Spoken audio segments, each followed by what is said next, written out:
The vast majority of consumers are unaware of the origins and mining practices of the gold used in their products. One of the most harmful businesses in the world is gold mining. Communities may be uprooted, drinking water may be contaminated, employees may suffer, and pristine ecosystems may be destroyed. It puts human and ecological health in jeopardy via cyanide and mercury pollution of water and land.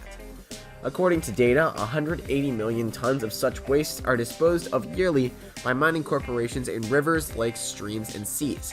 But even if they don't, when infrastructures like tailing dams, which store mine waste, collapse, such pollutants frequently pollute waterways. There have been more than 221 significant tailings dam collapses, according to the UNEP. This has caused the thousands of people to be relocated, hundreds of deaths worldwide, and the contamination of millions of people's drinking water. Acid mine drainage is the term for resulting polluted water, a poisonous composition especially harmful to aquatic life. The results of one research state that the consequences of AMD are so varied that community structure collapses swiftly and completely, even though very frequently no one pollutant on its own would have had such a severe ecological impact. Recovery from such waste is far more challenging due to these same multifarious consequences. We are eventually impacted by this environmental harm because, in addition to contaminating our drinking water, byproducts of AMD like mercury and heavy metals make their way into the food chain and cause illness in humans and other animals over many generations. Cyanide. Cyanide has been used to extract gold from rocks since the middle of the 19th century, and methods have remained practically unaltered. Large vats are used to combine the ore with cyanide solution once it's removed from the earth.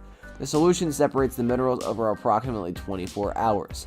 As the poison must be transported to the location, kept, utilized securely, and then disposed of, this procedure poses significant dangers to both humans and the environment. Many of these procedures frequently result in spills or other disasters. Mercury. Mercury is a metallic liquid that is bright and which damages the neurological system. Children are especially at risk since exposure can lead to lifelong disabilities. Mercury can cause death at greater dosages. Globally, small-scale gold mining makes up the majority of its uses. We have first-hand experience of how miners in Tanzania's small-scale mines, both in the official and informal sectors, mix mercury into the ore using only their bare hands to generate a gold-mercury amalgam before burning it over an open flame. Unaware of the danger, even some kids do this. Mercury exposure begins at birth for certain kids who live near mining operations.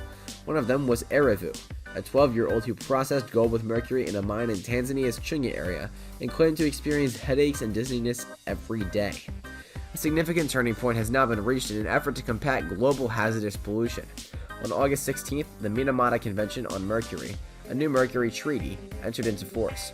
The first conference of the convention's parties will take place this week at a gathering of governments. African states should take a strong leadership position in implementing the treaty because they were essential in its development. Mines frequently construct dams and fill them with hazardous waste to reduce environmental damage, but it's not always the case that these dams stop environmental degradation. It is simple for toxic waste to seep into soil and groundwater or to be discharged during disastrous incidents. 1 or 2 significant leaks happen each year at the 3,500 mining waste storage dams that have been constructed across the world. Devastating effects from toxic waste leaks have been seen in Romania, China, Ghana, Russia, Peru, South Africa, and other nations. A dam at the Mount Poly gold and copper mine in British Columbia collapsed in 2014, releasing enough cyanide-filled waste to fill 9,800 Olympic-sized swimming pools full of neighboring rivers and lakes. The leak damaged local tourism, contaminated water sources, and killed fish, destroying the Amazon. Let's see how the gold mining is destroying Amazon. The Amazon rainforest, a biologically varied habitat that slows global warming, is being destroyed more quickly because of a spike in gold mining. To reach the abundant gold reserves below, artisanal or small-scale gold miners are destroying the forest.